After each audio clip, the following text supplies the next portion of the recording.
Habang nagpapatuloy ang ating live coverage, nagpapatuloy din the search for the ipin of Yusuke Okada. Hanggang ngayon, nahanap pa rin eh. Baka hanggang bukas, hahanapin Kasi pa yan. nga, ano eh, mahal, palagi ko, mahal, porcelain siguro yung, ano niya eh, yung ipin niya sa harap eh. Ayan oh, gusto nang baklasin yung court. Kasi nakita natin, nung nag-free throw si Okada, bungi na siya dun sa harap eh. Oo, akala ko nga, contact lens. They're still looking for it. Tayo naman, hinahanap natin, hindi ipin. Outside shooting, ang hinahanap ng Pilipinas. Yun ang Kinito. kulang na kulang sa atin yung outside shooting because that would complement and complete our game because nandun na yung inside scoring ni Marcus Douthit every time he would get the ball and you see that he's being pushed around. But yung outside shooting naman in Japan has been impeccable sa game. It has been a close game. Ano? Wala naman team dito na nakakalayo ng todo-todo but it's a tale of two attacking styles. Tayo po, umaatake po tayo sa loob. Sila po, habang may atake sa loob, di hamak na mas umaatake galing sa labas. We have Doughtit, they have Matsui. Chris Chu has been steady. He was a starter here. But the outside shooters of Japan, they have been connecting all throughout the first half. Well, ang problema, kung i-contrast natin ang style natin against the style of Japan, nakakatira sila ng tatlo. Tayo, inside game, puro dalawa. Nakakalamang talaga ng Japan. And so far, they have been such a scorching team from the outside. 7 out of 10 from 3-point distance. And it's been a long first half para sa Team Pilipinas. Hindi naman masyadong malayo ang score natin. Second quarter, again, patuloy yung outside scoring ng Team Japan. Chris Lutz had his moments. Lutz and Lassiter both scored well nung first half. Lutz came off the bench and provided a lot of energy on offense and on defense.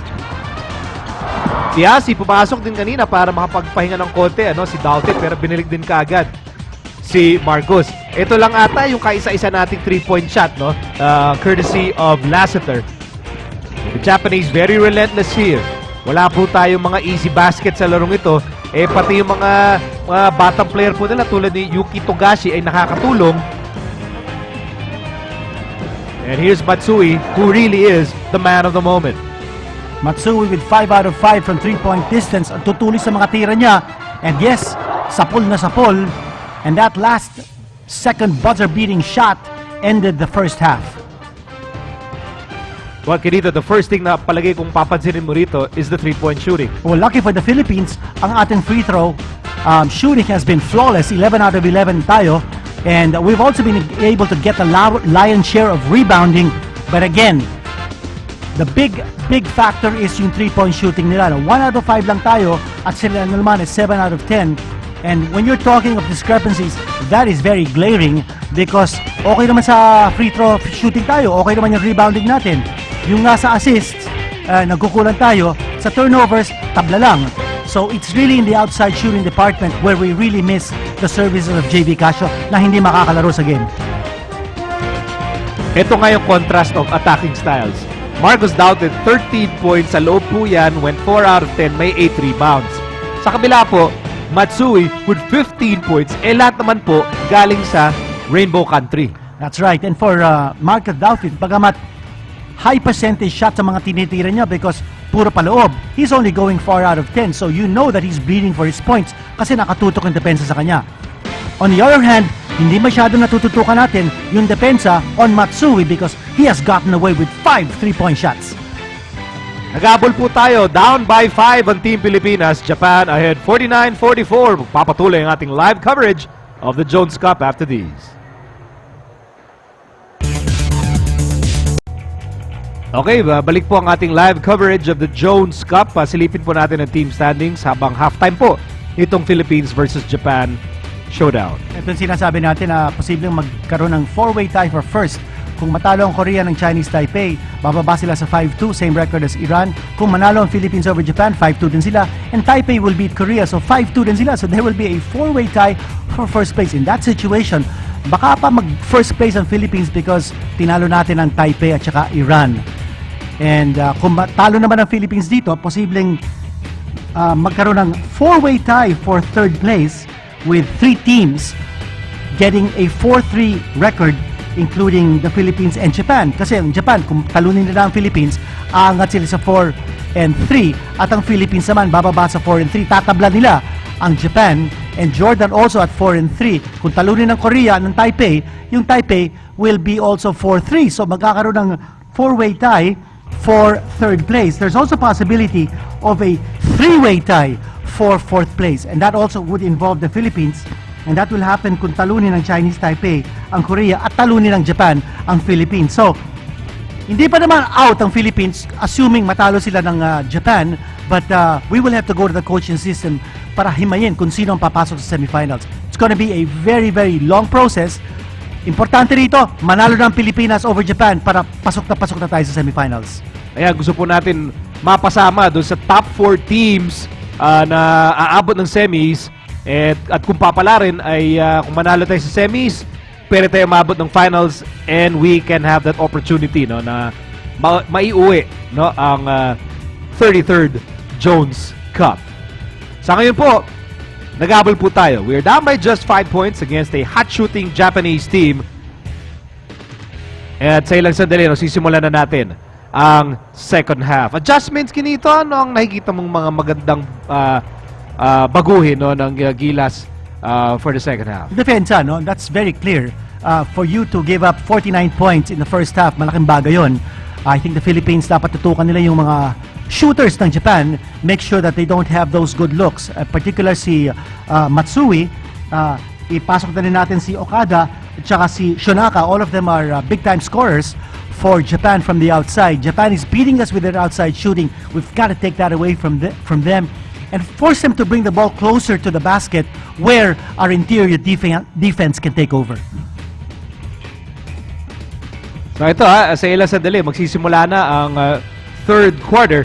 Yung nakita po nating scouting report, ito po'y binahagi sa atin, ano, ng Gilas coaching staff. Guys like Matsui, Shonaka, Okada, ayan, sila Ota, Arao, and Hinckley, sila nga po ang gumagawa, no, for this very scrappy Japanese team. Looking at the performance of Japan, lost their first 2 assignments na aminado naman na malakas yung unang dalawa nilang nakalaban. Then they won over UAE. They almost beat Korea. 2 points lang ang talo nila dyan. And then winning their last 2. That shocking win was against Jordan. Ang laki ng panalo nila dyan. At tingnan natin yung Japan victory over UAE. And that was just by 7 points. Yung United Arab Emirates, mga kaibigan, tinalo po natin yan by 35 points. And yet, Japan, giving us a hard time, beat UAE by only 7 points. So, you know, basketball is so unpredictable. Nakikita natin si Coach Tad Baldwin on the left of Jordan, and he's conversing with the former San Antonio Spurs coach, si Bob Hill. Si Chin Dong Pa is in the stand, si Tom Wisman, I'm sure he's very happy sa performance sa kanyang Japanese team. At si Coach Raiko Torreman naman, naku, mukhang amborido. Sabi niya, well, ganyan. Okay. Kanina pinag-usapan natin yung adjustments na kailangan natin gawin sa depensa. So, pensa naman, outside shooting. Ako, yun ang hinahanap natin. Good, accurate outside shooting. Lalong-lalo na dahil hindi nga po inaasahang maglalaro si JV Casio because of a swollen knee. And all that puts all the more pressure on outside gunners like Chris Chu, Lassiter, Lutz, Barakael, Baroka, and Dondon Ontiveros as well. Ito pong number 10 ang talagang tinik sa tagiliran, no, ng ating depensa. Iyan po si Matsui, who was perfect from Rainbow Country nung first half. Welcome to the second half. Baroka is starting the third quarter with Japet Aguilar, Marshall Lassiter, Marcus Dautit, and Chris Chu. Shot clock down to 2, and Dautit will miss. Under time pressure, Philippines not able to bring the ball close to the basket. At si Dautit tumira pa ng outside shot.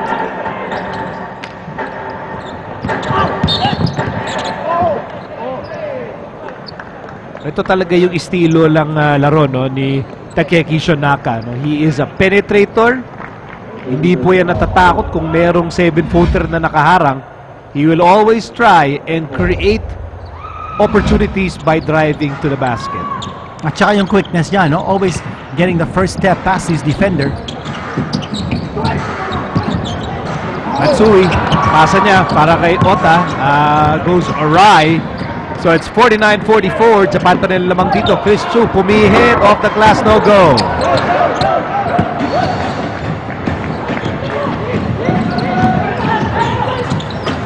Shonaka. Oh, that's a wide open shot. Rebound by Ota. Bola pa rin ng Japan. At hindi pa po gumagalaw yung ating scoreboard dito. 8.5 remaining here in the third. Japanese very wary of the presence of Marcos Doughtit. Well, for so long as we set up defensively in the half court and Japanese forced to pass the ball, it looks good for us, no?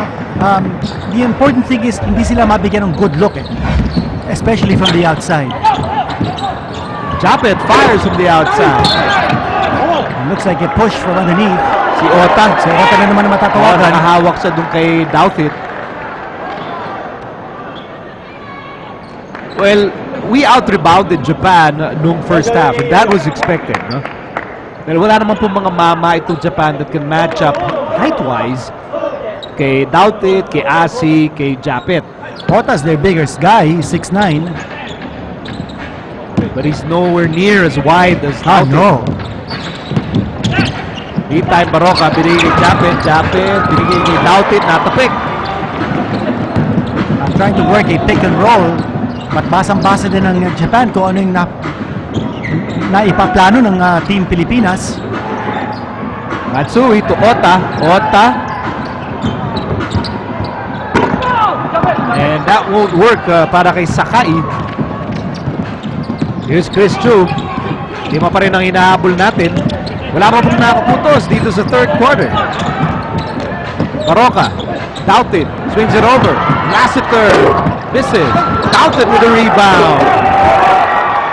And finally, a score has been made of the offensive rebound. Hirap na hirap tayo maka-score. Ganun din yung Japan right now. At paikot-ikot si Shonaka. Binigay kay Ota. Lots of time to shoot. Babalik kay Shonaka bola. Shonaka really likes zigzagging on the court. Handoff kay Matsui. Ang layo nun. Oh! Ang layo na nun. At pumasok pa yung tira ni Matsui. Yung pa rin ang buenas ni Matsui. Yan ang pumalit kay Orimo, yung dating tirador ng Japanese national basketball team.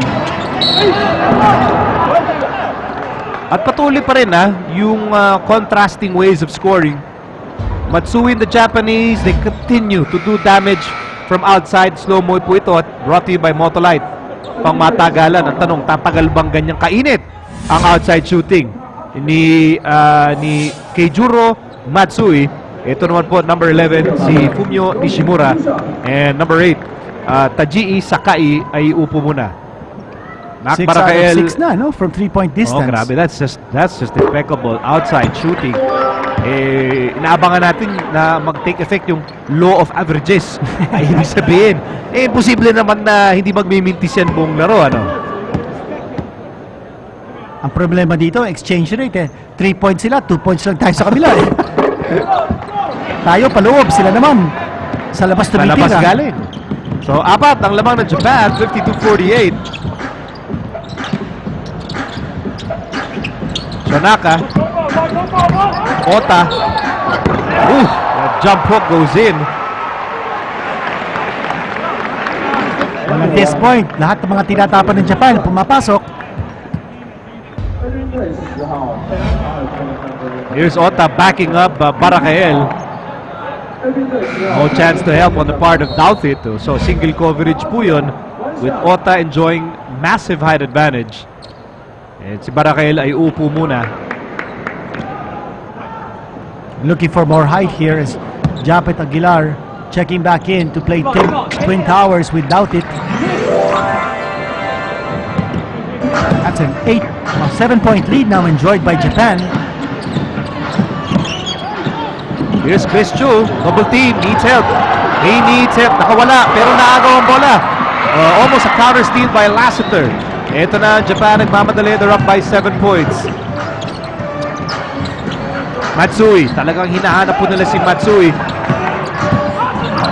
Matsui with a runner. And a rebound para kay Douthit. 6 minutes remaining dito sa third period. Naghahabol po tayo ng 7 points. Japet to Chu. Chris Chu, pinalik. Japet will score.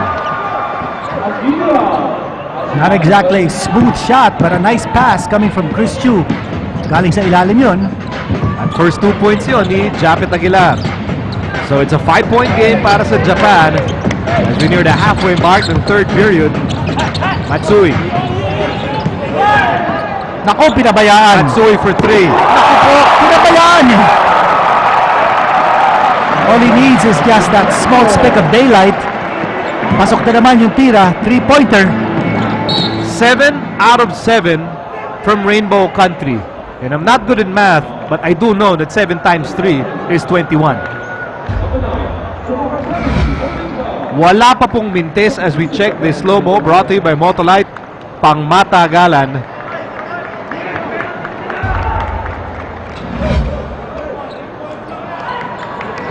Wow, Matsui really slicing our perimeter defense. You know, throughout the history of Asian basketball, Japan has always had tremendous shooters. I remember si Masatomo Taniguchi many years ago. And then si Orimo. And now, they've unveiled a new player in Matsui. Si Sakuragi. Ay, cartoons pala yun. Sorry. Nalito lang. Sorry. 5 and 11 remaining dito po sa third quarter. Okada is back in. Nako, 8 ang lamang ng Japan. 58-50 si Hinckley. Hinckley is back in. That was Arao, number 14.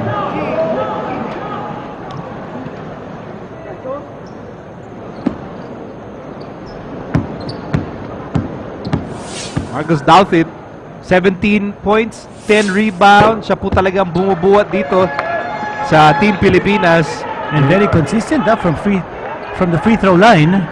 Ito, idolo niya si Donton tsaka si JB. Unfortunately, JB malabo po maglalaro ngayong araw.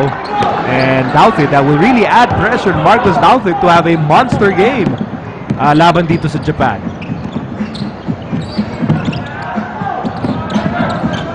Diyan na naman si Tugashi. Makulit ko kanina, no? Nakaputos na ng ilang beses. Samantala, Hinckley gets the offensive rebound para sa Japan.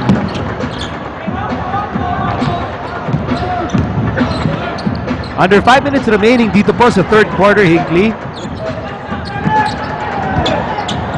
Hinckley gets the ball back. Umatake. Good fake. Pero good block. Better block para kay Douthit. And that's a preemptive foul given up by Nishimura. Kita natin na tuwing nagfa-foul ang Japan, meron silang iniisip eh. Ano yung iniisip nila? Yung purpose. The reason why they're fouling is not just to be able to commit a foul, but meron silang deliberate plan, pigilin yung fast break, pigilin yung momentum shift. Well, if we can't stop their outside shots, we can definitely stop their inside foray. Lamang po ang Japan, 58-52. Naghahabol, Team Pilipinas dito sa Jones Cup.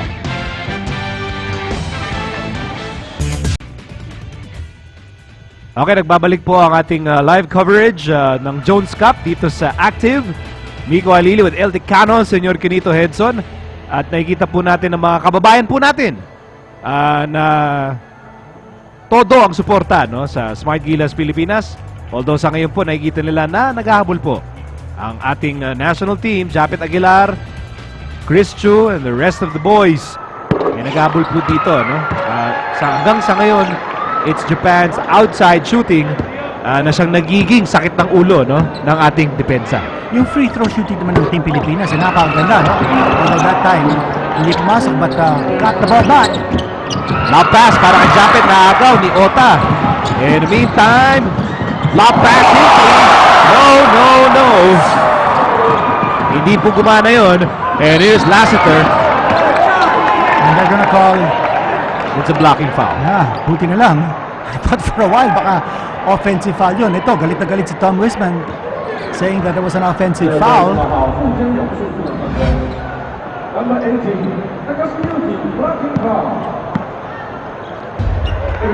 Borderline call yun, but very clearly the defender took his feet off the ground. But lucky break for the Philippines nonetheless. Sabi ni Japanese coach Tom Wisman na tinamaan yung player ko sa dibdib. Naka-establish naman siya ng posisyon. Lucky break para kay Marcial Lassiter. Throughout the tournament, we've been steady from the line. That's a big plus. No, consistent naman po tayo dyan. Malaking bago yun. And to think that with all the three-point shooting that Japan has made, we're just down by 3. Pakita natin sa free throw shooting. Rather the three-point shooting of Japan. And our free throw shooting has been perfect, 18 out of 18. Si Togashi ran into Marcos Doughtit, pero last touch smart Gilas, so bola pa rin ng Japan. 6.7 seconds to shoot. Humihit! Oh! Japan erases that shot. Yun ang Twin Towers natin. Nakakommit sa depensa si Marcos Doughtit, but there for the help was Japet Aguilar. Makita natin, naiwanan si Doughtit, but right there, Japet Aguilar swatting that ball away. Looks like a traveling violation against Baroka. And narinig kasi ni Baroka yung buzzer, so he didn't know whether to stop or whether to continue his dribble. As a result, siya natawagan ng traveling violation. Bad break for the Philippines. That would have been a 24-second shot clock violation, but tumunog yung buzzer, kanya nag-alanganin siya eh. So, 3-point game. Baroka humingi ng dispensa from the coaching staff. Nondon Ontiveros back on the floor. 3:45 remaining dito sa third. Panay atake talaga nitong maliliit na players ng Japan, no? Kung hindi si number 18 Togashi, si Nishimura naman ang siyang umaatake, no? Not minding at all the presence of Japet and Marcos. At saka yung movement without the ball ng Japanese team, no? And that's very, very evident dito. Lahat sila gumagalaw. Nobody's a stationary player on the offense. Togashi, Nishimura, and here's Ota. Shot clock winding down para sa Japan. This three-pointer that time mula kay Okada. Nagmamadali ngayon ng Team Pilipinas. No opportunity yet, but they need Doughty to establish his position sa loob. Now he's looking to give the high pick. Here's Chris Chu. Shot clock down to 9. Sets up Ontiveros. Ontiveros cannot shoot. Shot clock down to 5. Binigay kay Doughtit. Here's that double team on Doughtit. Doughtit will miss. One more try. Kaninong bola? It will. I think we'll go to Japan. Substitution here. Number 14, Gaku Arao is coming in. Si Atsuya Ota. Uupo muna as well as Togashi. Ito yung ating sakit na ulo, si Matsui. Oh, outside shot. And that awareness, kung minsan napapabayaan natin yung mga outside shooters ng Japan, get that open look. 6-point ball game, Japan shooting over 70% mula sa Rainbow Country. That's an offensive foul. That's right, Laban that's a kay moving Marcos pick. Doughtit. Illegal pick.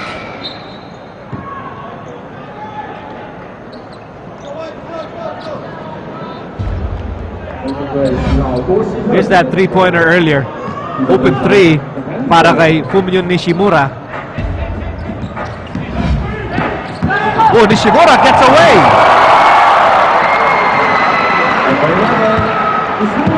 Outside shots of Japan, pati yung liksi ng kanilang backcourt is hurting Team Pilipinas right now. They're playing very spiritedly. Walo, hinahabol natin, and Doughtit, yan naman talaga yung ating pinaka-glaring advantage. Marcos Doughtit at the post. Yan ang bread and butter ng Team Pilipinas. That outside shot. Boy, we badly need some good outside shooting right now. Matsui has the ball. Bounce pass here. Nishimura.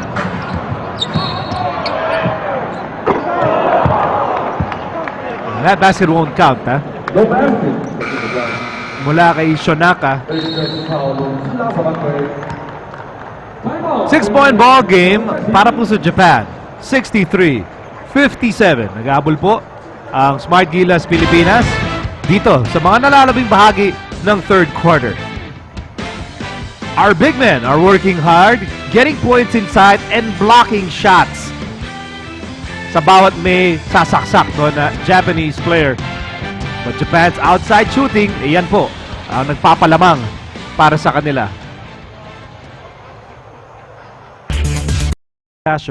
Ay malabo pong makakapaglaro sa JV today because of a swollen knee.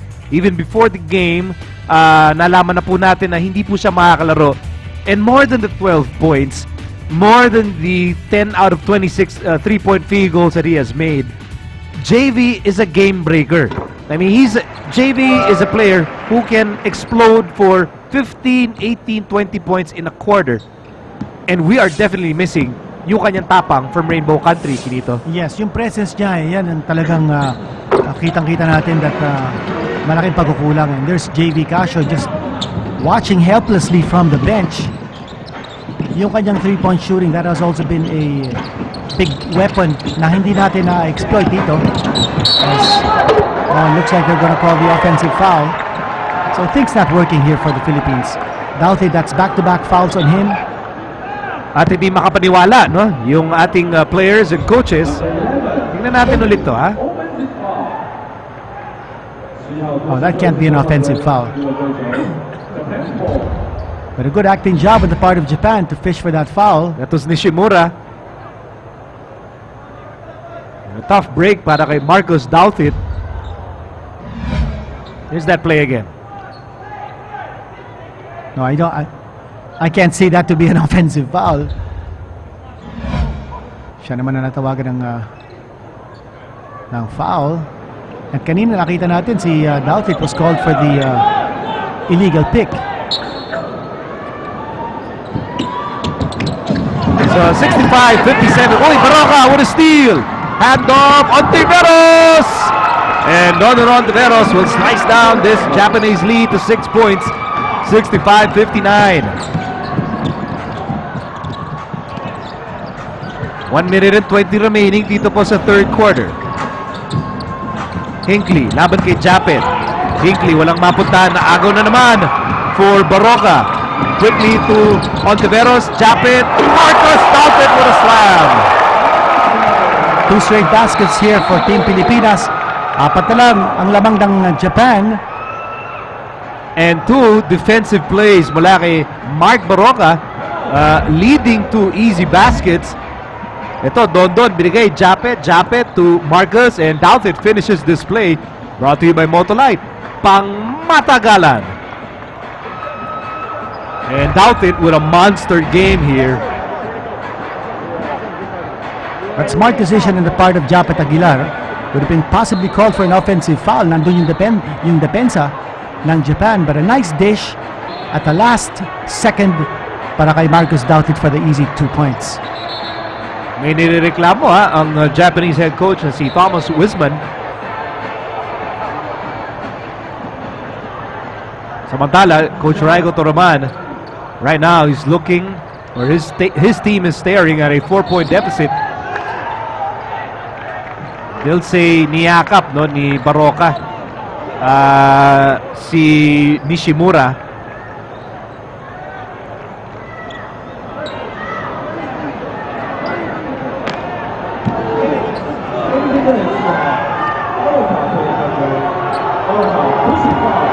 Umiiling po si Baroka. Now it's Coach Raigo's turn to complain.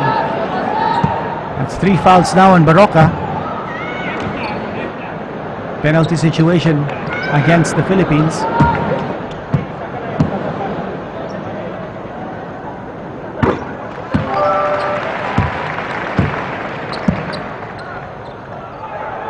But Baroka was responsible for back-to-back baskets. He made it possible na makapag-back-to-back baskets tayo kanina with his intensity. And right now, palitan ng mabibilis na fouls dito Now, titira na free throws naman ng Team Pilipinas. Nasa penalty na din ng Japan.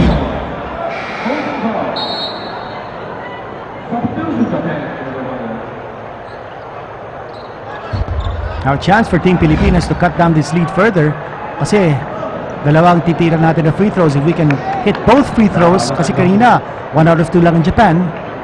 Here's Baroka.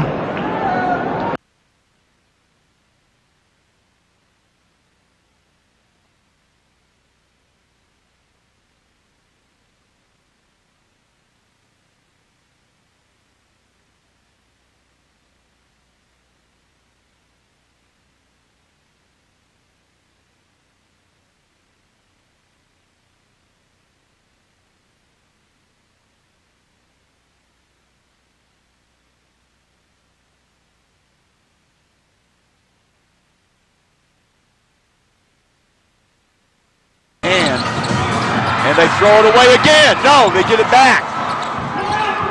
6 on the shot clock, 10 on the game clock. Dribbling through trouble. Knocked away. And a foul on the side here. See who that goes against. Time has expired, actually 1.1 seconds, they say. Waiting to get an indication from the referee. There has to be a whistle. There's Casio right there. He must be hurt or else he would be in the game. And on the floor is Baroka. There he is with the ball. Well, it could be an offensive foul. Shinoka right there.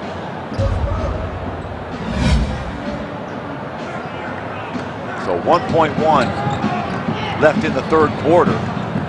Japan nursing a 1-point lead. It was 8, seems like a nanosecond ago. But Japan throwing the ball away. Increase in the pressure on defense by Philippines having a lot to do with it. Waiting for the call. I think it might be an offensive foul. If it is, it'll be Japanese ball with that 1.1 left. In which case I'll have time to run off a catch and shoot. Yes, that's exactly what it's going to be. So Philippines. Shot. Got it! At the buzzer! Hinkley! And 1! Wow! I think no foul, actually.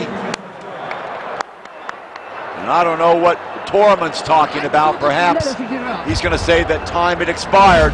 Look at this. Inbounds. No foul, but beautiful shot on his back. So at the end of the quarter, Torman beside himself. There's the inbounds. Catch and shoot. That's how to do it. 2 defenders on him. I don't know what else the smart Gilas could have done. They double teamed the receiver as soon as the ball was thrown in. All over him. He just made the shot. It's been happening with a lot of regularity tonight for the Japanese. Hinkley had 1 block there, but he saved the best for last. There's Doubt has been the MVP tonight for the Philippines, that's for sure. Japan leads by 3. We've got another quarter to go. The Colgate 360 Surround!